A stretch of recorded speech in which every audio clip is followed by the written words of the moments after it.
Tom, 2021 British Superstock champion. I don't get tired of saying it. Did you get tired of thinking about it? Well, I'd almost forgot what it was like till I come back here. You go back to reality. Got the champagne splash. I know, as it was, nice and authentic, isn't it? But no, you just, the season finishes, you sort of go into hibernation for a few months and then get to come back out here, see everyone, see the bikes, and it's great just to soak the atmosphere and just remember what happened. Yeah, it's really cool. Obviously 22 is going to be a massive year for you and Honda and the Fireblade. Have you allowed yourself to start thinking about Superbike goals rather than Superstock goals yet?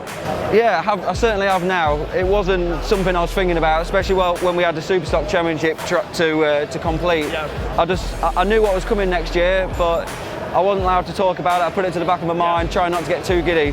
But now we're here, we're back at the show, and the countdown's begun, and all the teams are getting announced, and the hype for next year has started again. I'm really starting to get excited. I'm just trying to keep a bit of a cap on it, but yeah, seeing the new bike designs and everything. Well, we're going to get to that. I mean, I've asked John McGuinness, who's a little bit older than me, about retro paint. I've asked Glenn, who's a little bit younger than me, and now I've got to go and ask you the same question. So let's go and take a look at the new bike and have a quick chat about it. Before we go, does that stay at your house or at Honda?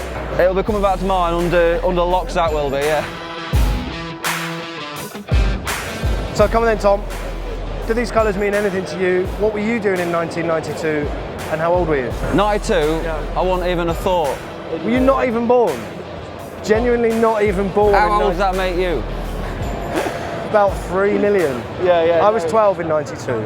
No, it's way before my time, obviously, but we all know the heritage of the Honda Fireblade. And do you feel any of it? Do you get any of it? For me, this is a big deal. This is like a big thing. To be able to step into Superbike as Superstock champion at the 30th anniversary year of the Fireblade, it's just a real special time for it to all come together. So yeah, to be part of this project and campaign for next year, it does. It makes me proud, and I really hope that we can run these colours totally different to whatever I've seen Honda race bikes in my lifetime. I've seen other manufacturers do it in World Supers this year, running like a retro paint style. You know, exactly. It grabs attention, right? Hondas have traditionally always been just like your block red and blue, which we've run a couple of times since I've been with Honda racing. So I'm hoping to God we get to run this special livery next year. It's different, it'll stand out, and yeah, it'll be one to look back on. Well, I guess the next time people see you and I talking will probably be the team unveil, or maybe testing, pre-season testing. Yeah. So what's going to happen for you between now and then? Is it just in the gym, ticking over? Flat out, yeah.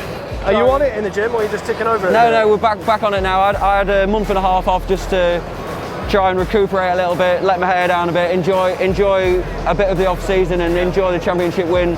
Certainly made the most of that. But now my eyes are firmly back on next year, getting fitter and stronger than I've ever been before. I'm under no illusions that Superbikes next year is going to be a big challenge. So yeah, just getting as prepared as I can be, really. Perfect, mate. Nicely done.